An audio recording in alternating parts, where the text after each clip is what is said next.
So how did the event of 2019 unfold? What were you doing? What happened on that day? It was very shocking. We were preparing for something else. We had meeting on August 3rd in party headquarters. We were preparing for something else. At worst, we thought that they could tamper with 35A. And we had all the discussions, and when 370 came into the discussion, we would all take it very lightly because it was not constitutionally possible. And we were all convinced, as the language of the article goes and the constitution goes, this was impossible. The way it was done was undemocratic and unconstitutional. So we never thought that they would tamper with and go to this extent that they would abrogate Article 370. We were preparing, and that was the worst case scenario for us. The night I was in my home. The morning, 4th August morning, I got a news from my help that my gate has been locked, and there's police, and I have been put under house arrest. And you turn on the TV, switch on the TV, and you see the proceedings in the parliament and see the home minister coming in and presenting that bill abrogating Article 370, and you see the laughters, and that still goes in my mind. I can never forget that. I get very emotional.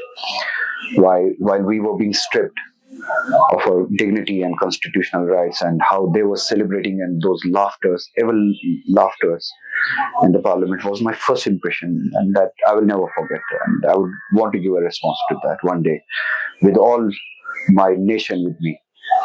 And then this whole process started, and I could not first grasp it, how it could be possible.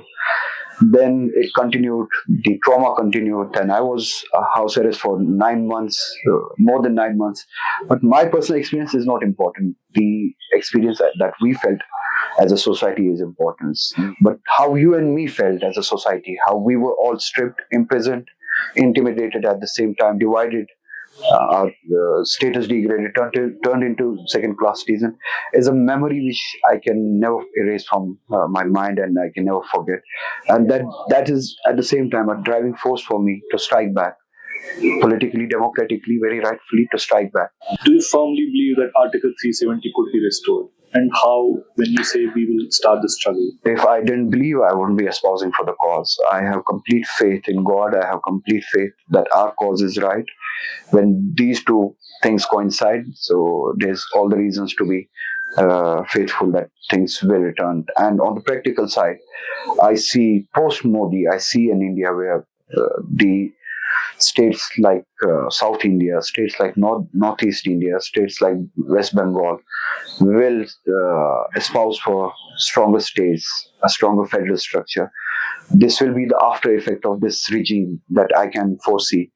And in that, we can find, place for our cause. We can find allies in South India and tell them the aspirations that you have is no different from Article 370.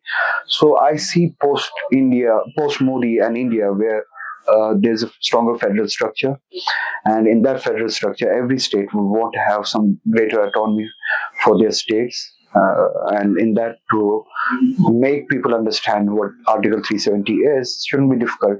And I think people of Jammu and Kashmir will get their rightful dignity and right. But the condition is that you keep your cause alive. If you surrender beforehand, when the things will start getting shaped in the way as I said, there will be no taker for your cause. They'll be struggling for their own cause. You need to keep your cause alive for the day when you are heard and you have allied forces that can take you to the rightful position. In one of your campaign videos, you talk about preserving diversity, fighting for dignity, and advocating a dialogue with both. Can you further elaborate on that? Diversity is that a prime minister does not stand on a platform and speak against the minority and Muslims. Do not intimidate Muslims. Do not degrade Muslims. Do not use Muslims as object to sell to the Hindu through a hardcore vote bank. And by selling a bad object called Muslim, garnering the vote from the Hindu vote bank.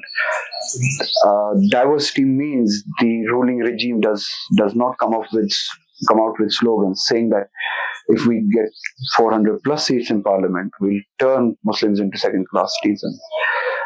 Diversity is when Dalits get their rightful place in the society. They are not intimidated. They have equal share in the society, equal respect in the society, equal share in the functioning of the society. The minorities are not intimidated. The Northeast Indian population is not divided and intimidated and marginalized on the basis of how they look, how they speak. This diversity is something that India promised, that it is equal for all. You will be identified as a citizen and nothing else. Your rights will be determined by being a citizen and nothing else. Everything will be equal. Every temple and mosque will have equal respect. No institution, no court will at the same time say that dismantling a mosque was a crime. But since this crime was done by a majority population, and majority population wanted this to satisfy the collective conscience of the majority population, let's give the credit to the criminals and give the give to the criminals and create the temple there. This is not diversity. Diversity is that India promised, equal for all. All shades are respected. All shades are celebrated, not tolerated. I hate the word when they say India was a country when they tolerated each other. No, we didn't tolerate each other. We celebrated each other. We celebrated mosque, we celebrated temple, we celebrated Diwali, we celebrated Eid, we celebrated Muslim identity, we celebrated Hindu identity. And I want equally Dalits to be celebrated. I want equally to all shades be celebrated. And in Jammu and Kashmir, we have the same ideology, which is functioning at the moment as well. We celebrate Sikhs. We have equal right and respect for our Pandits. As I said the other day, we are incomplete without them. We are morally incomplete without them.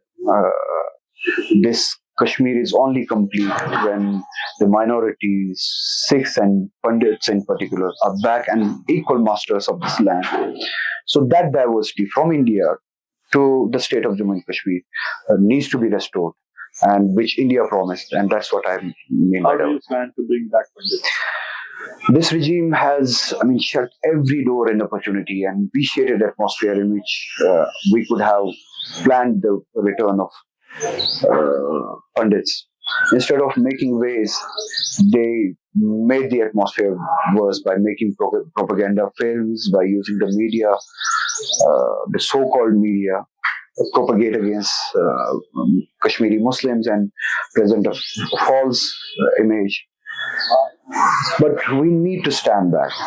When I said the other day, I read your report and I was glad that you carried, but I thought somewhere you didn't, I wouldn't say you made a mistake, you didn't understand or couldn't get what I meant. By we, I didn't mean National Conference. By we, I meant the majority population of Jammu and Kashmir. By we, I meant the Muslims of Jammu and Kashmir. I apologize on their behalf. We were taken hostages. The Muslims were taken. We were equal victims of that situation. We were hostages of that system. We could not have saved you. But still, we were not able to say, I apologize, the Pandits. We should have found ways. But as being hostage, we couldn't. Being a part of the majority population on behalf of the Muslims. At the same time, I say we want the return of Pandits. We morally, not National Conference, but the majority population. We morally feel that we are incomplete without you. And keeping BJP aside, we have seen their truth and their real face. They're not serious about it. We need to sit, as I have talked to certain Pandit friends, if they are serious about it, let's we and them make together a roadmap and present that roadmap, a practical roadmap to the government of India, and be practical about that. Create an atmosphere ourselves, leave them aside. Create an atmosphere ourselves, make a roadmap, give that roadmap to the government of India, then start working on that. Post 2019, there is a section of society in Kashmir which believes that there could be influx of outsiders in there. There could be stress on land and job. Do you share this concern of people are overthinking about it? That's a serious concern and that's a genuine concern. I speak about it. and it already started. You could have seen examples of people being given citizenship of Jammu and Kashmir, land on sale on many occasions. LG has openly said that the land that belonged to the people of Jammu and Kashmir will be taken away from them, and people from outside the state will be.